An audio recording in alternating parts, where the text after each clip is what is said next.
Assalamualaikum, selamat pagi menjelang siang anak-anak ibu. Gimana hari ini? Masih semangat belajar ya? Oke, hari ini kita akan melanjutkan pembelajaran kita, yaitu tematik 3B ya. Nah, pada pembelajaran kali ini ibu akan membahas pembelajaran 3. Pembelajaran 3 di buku tema 3B atau tema 2 ya.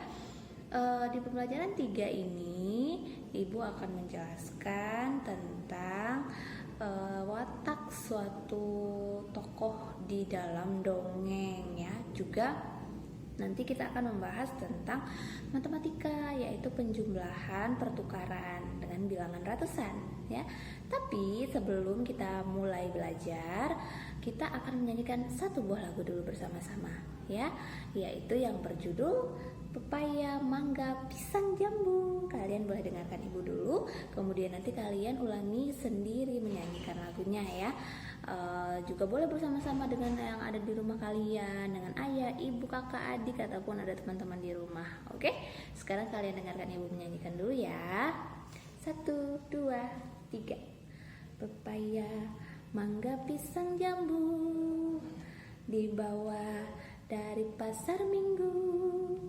Di sana banyak penjualnya, di kota banyak pembelinya. Pepaya buah yang berguna, bentuknya sangat sederhana, rasanya manis tidak kalah, membikin badan sehat segar. Pepaya, jeruk, jambu, rambutan, durian, duku, dan lain-lainnya. Marilah kawan-kawan semua membeli buah-buahan semua. Pepaya makanan untuk rakyat karena sangat bermanfaat. Harganya juga tak meningkat, setalen tuan boleh angkat. Nah, begitu cara menyanyikannya. Nanti kalian ulangi ya, menyanyikan lagu Pepaya, Mangga, Pisang, Jambu ciptaan Adi Karsa. Oke, sekarang kita lanjutkan untuk membaca satu buah dongeng yang berjudul Sang Petani dan Pohon Rambutan. Nah, dongeng ini menceritakan tentang asal muasal buah rambutan ya. Sekarang dengarkan ibu menceritakan untuk kalian. Dahulu kala ada seorang petani yang sangat miskin bernama Tan. Tan hidup sebatang kara di sebuah desa terpencil di dekat hutan. Suatu hari ia pergi ke hutan untuk mencari kayu dan buah-buahan. Tujuannya agar ia dapat menjual hasil temuannya di hutan ke pasar. Hasil panen Tan gagal, karena itulah ia mencari sesuatu di hutan yang dapat ia jual. Di hutan itu banyak pohon yang tinggi, semak belukar, dan hewan buas. Tan memberanikan diri berjalan masuk ke dalam hutan. Suasana di dalam hutan sangat sunyi. Tiba-tiba seekor harimau hendak menerkamnya. Ia sangat panik dan ketakutan. Ia mengambil batu yang di dekatnya dan melemparkannya ke wajah harimau. Sampai-sampai gigi harimau itu patah. Harimau pun langsung pergi menghindari Tan dengan gigi ompong dan darah di wajahnya. Tan memutuskan untuk pulang walaupun tidak membawa apa-apa. Namun gigi harimau itu sangat menarik perhatiannya. Gigi harimau itu berwarna kuning. Ia pikir itu seperti emas. Ia membawanya pulang ke rumah. Beberapa hari kemudian ia pergi ke pasar untuk menjual gigi harimau tersebut. Ia berharap penjual emas akan berpikir bahwa itu adalah emas. Namun perkiraannya salah.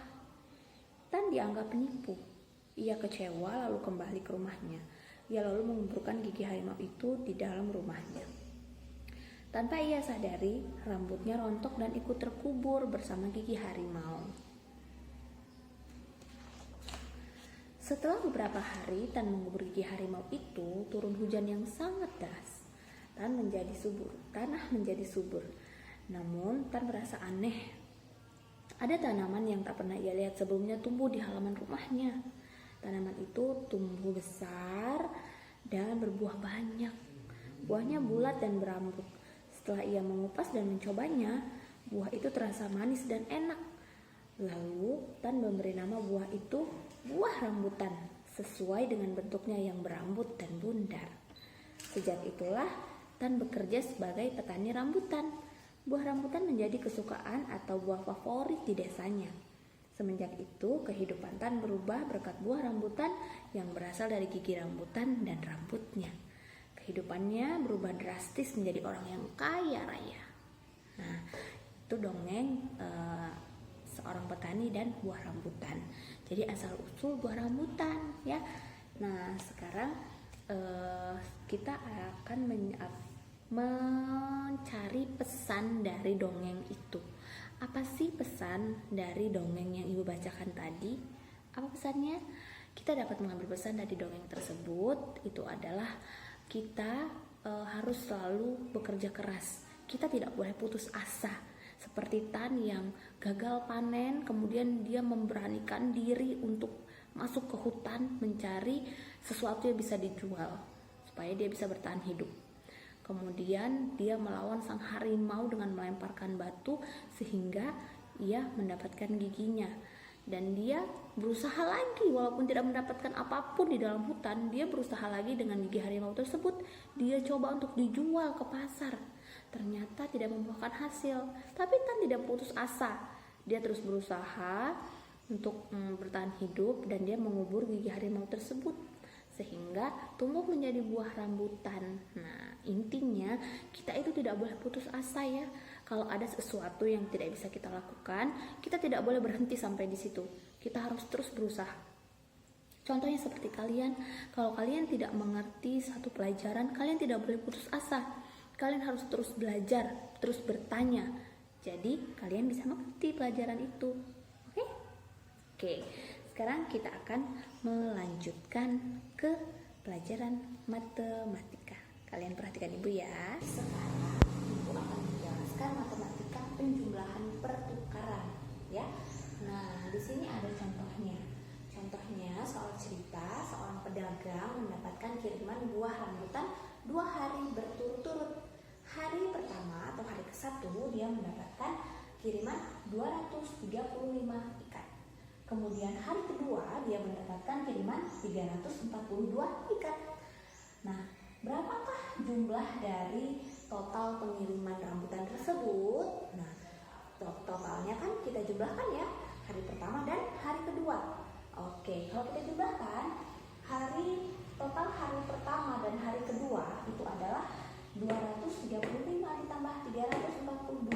Hasilnya adalah 577. Bagaimana kalau kita balik? Berapakah total kiriman rambutan hari kedua dan hari pertama? Nah, kalau kita balik hasilnya kan seperti ini. Jumlah hari kedua dan hari pertama 342 ditambah 235. Jadi yang dari awal ini dibalik ya. Ini begini, kemudian ini ke sini. Hasilnya adalah 342 ditambah 235. Hasilnya sama, 577. Jadi kesimpulannya 235 ditambah 342 sama dengan 342 ditambah 235.